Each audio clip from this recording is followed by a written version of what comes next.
اور 9 کروڑ کا اعلان کر دیں کہ ہم ارشد ندیم کے نام پہ ایک سپورٹس اکیڈمی جو ہے وہ بنا رہے ہیں، یا ایک ہم ایتھلیٹکس کا جو ونگ ہے وہ بنا رہے ہیں ارشد ندیم کے نام پہ، اور یہ اتنے کروڑ کا ہوگا، اور سب اس پہ کنٹریبیوٹ کریں۔ لیکن چونکہ میں نے یہ دیکھا ہے کہ نہ صرف یہ ہے کہ خطہ پاکستان بلکہ ہمارا جو پورا جنوبی ایشیا ہے، اس میں جو دکھاوے کی ثقافت ہے یا واہ واہ کی ثقافت ہے وہ بہت زیادہ ہے۔ میں ایک دلچسپ واقعہ بلکہ بات آپ کو بتانا چاہتا ہوں، یہ بات تھوڑی سی حساس تو ہو جائے گی لیکن مثال بڑی دلچسپ ہے۔ ہمارے ایک دوست ہیں، بڑے اچھے نعت خوان ہیں، اور انہوں نے نعت کے حوالے سے ایک بہت اچھی اکیڈمی بھی بنا رکھی ہے نعت ریسرچ سینٹر کے نام سے کراچی میں۔ تو ایک بار وہ کہنے لگے کہ میں جب کہیں نعت پڑھتا ہوں کسی میلاد کی محفل میں یا نعت کی محفل میں، تو لوگ مجھ پر 50,000 60,000 1,00,000 روپیہ میرے اوپر جو ہے وہ وار دیں گے، لیکن جب میں انہیں کہتا ہوں کہ یہ نعت کے سلسلے میں یہ کتاب آئی ہے اور یہ 500 روپے کی ہے، تو وہ کتاب جو ہے وہ کوئی نہیں خریدتا۔ اب چونکہ وہ جو محفل ہوتی ہے اس میں خاص طرح کی فضا ہوتی ہے، جذباتی فضا بھی ہوتی ہے، لوگ بھی دیکھ رہے ہوتے ہیں، تو آپ 50,000 جب لوٹاتے ہیں، 1,00,000 لوٹاتے ہیں تو لوگ بھی دیکھتے ہیں، آپ کے جذبوں کو بھی ایک جو روایتی تسکین ہے وہ ملتی ہے۔ لیکن وہی نعت ہے، اس کی جو کتاب ہے وہ 500 روپے میں کوئی نہیں خریدتا۔ تو ہم تھوڑے سے ایک یوں سمجھیے کہ ایک جذباتی ثقافت سے تعلق رکھنے والے لوگ ہیں۔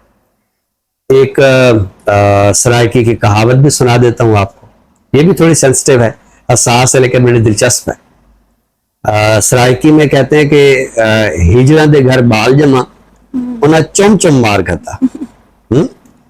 تو ویسے تو جو موجودہ ایک فیمنزم کی ثقافت ہے اور کوئر تھیوری ہے، اس کے حوالے سے یہ کہاوت جو ہے وہ مناسب نہیں ہے، لیکن صورتحال کو واضح کرنے کے لیے کہ ہجڑوں کے گھر جو ہے بچہ پیدا ہوا تو انہوں نے چوم چوم کے مار دیا۔ تو یہ جو آپ نے سوال میں ایک نقطہ اٹھایا کہ اگلی بار جب وہ اولمپکس کے لیے جائے گا تو کیا اس کے ذہن پر ایک نفسیاتی دباؤ نہیں ہوگا؟ بالکل ہوگا۔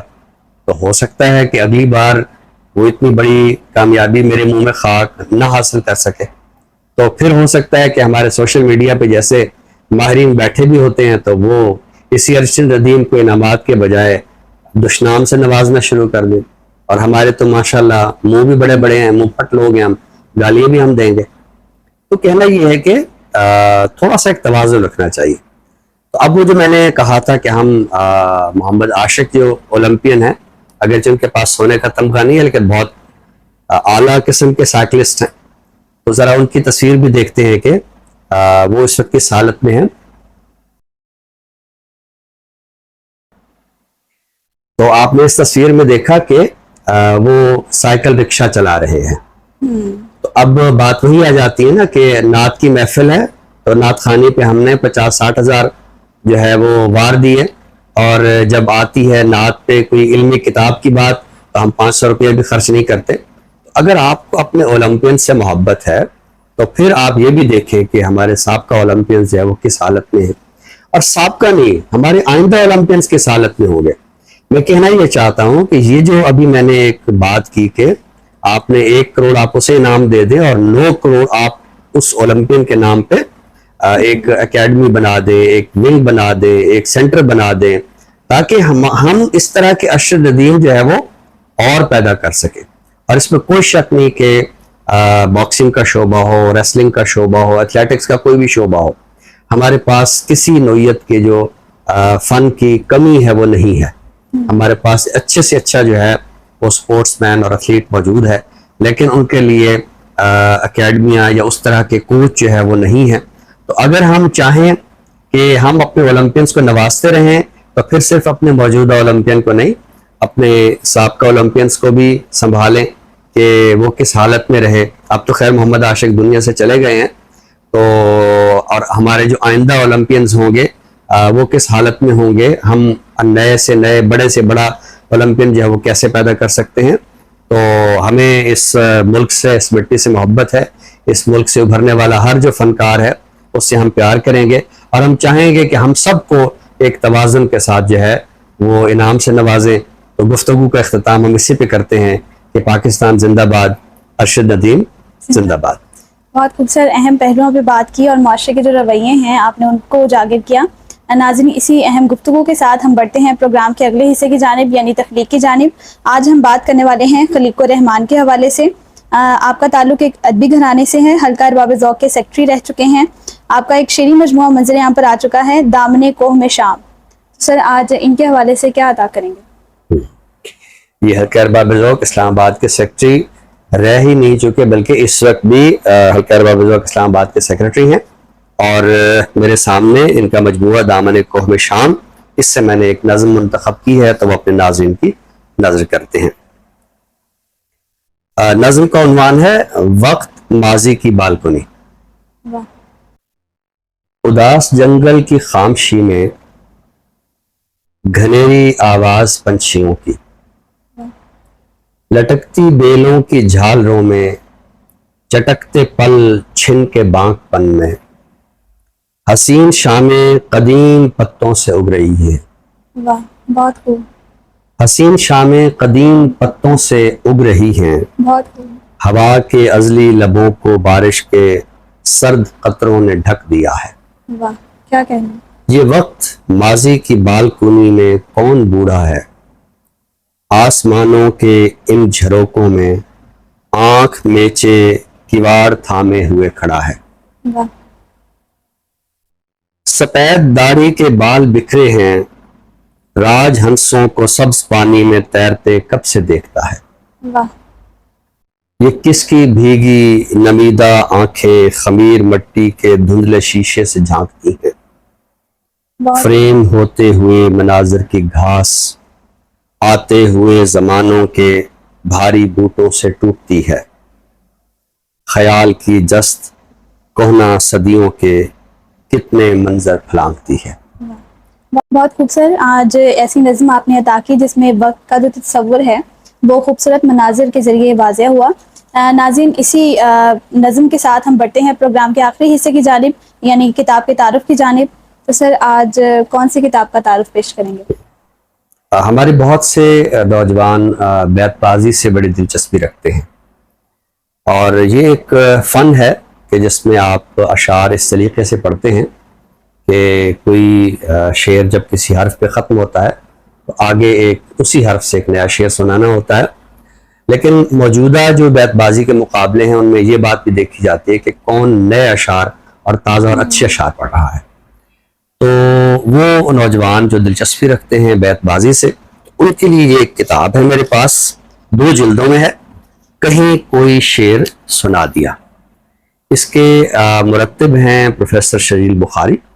آپ خود بھی اردو زبان و ادب کے اچھے استاد ہیں، اور اس کتاب کو اگر ہم دیکھیں تو اس میں ایک خاص سلیقہ رکھا گیا ہے کہ اگر ہم اس کے مندرجات کو دیکھیں تو ایک تو اس میں اشعار جو ہے وہ موضوع کے لحاظ سے دیے گئے ہیں، اور اس کے بعد تمام موضوعات کو ایک خاص حروف تہجی کی ترتیب سے یہاں رکھا گیا ہے۔